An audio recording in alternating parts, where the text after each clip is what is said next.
I'm James McNeely. Join me in my comfy orange chair as we discuss fact pyramids.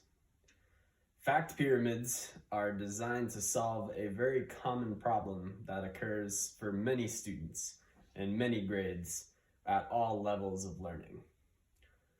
All too often, we hear about students studying for the test, and as soon as the test is concluded, they'll forget everything that they learned, they'll throw it out, they won't think it's important for the next test, and they'll move on to the next piece of information in the unit.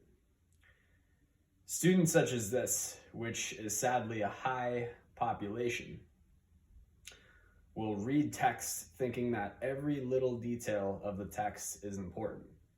And the way that they look at learning in schools is they see a series of facts that they are to remember, regurgitate on an exam, and then never remember again after that, because they don't see any relation to the real world with this information.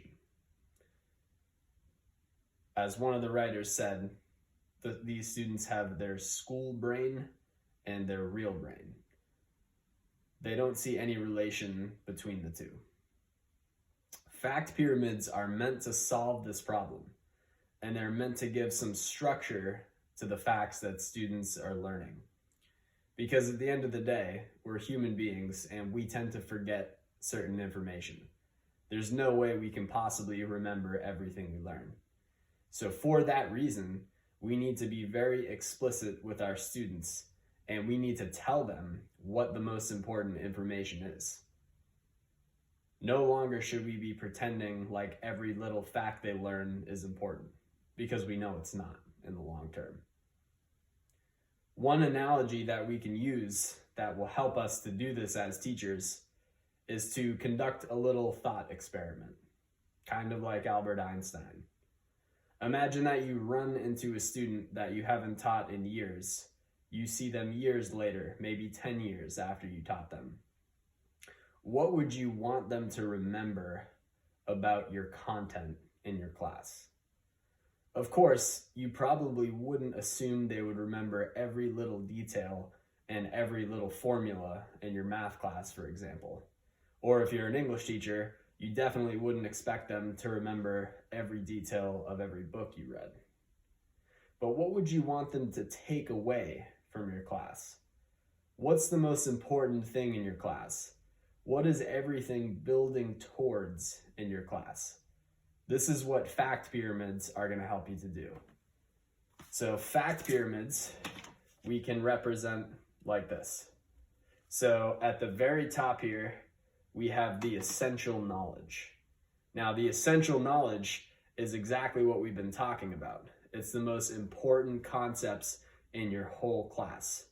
And you can see everything else is building up towards that, much like a pyramid. When we go below that, we go into what's called the short-term facts. So short-term facts are exactly like they sound. They're facts that are important in the short term for the purpose of learning whatever concept is in the essential understanding. When we go below the short-term facts, we go down to supportive details.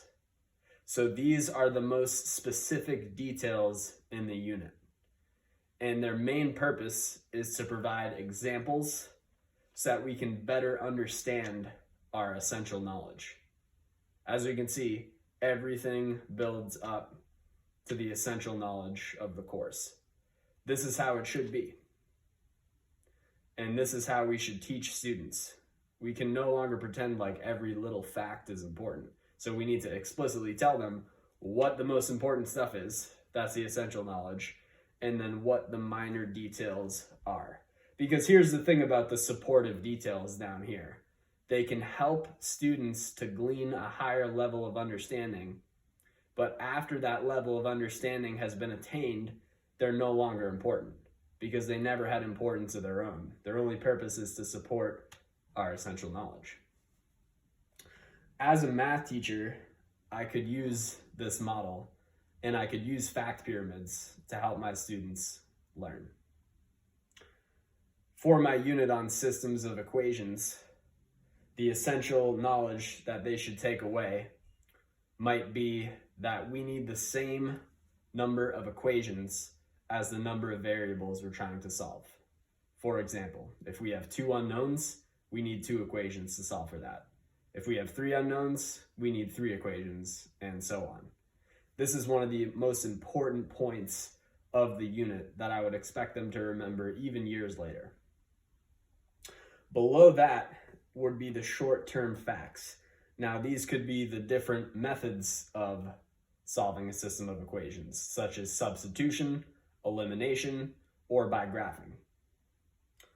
Another thing that would be included in short-term facts could be important academic vocabulary, such as coefficient, isolate, graph, elimination, substitution, and so on.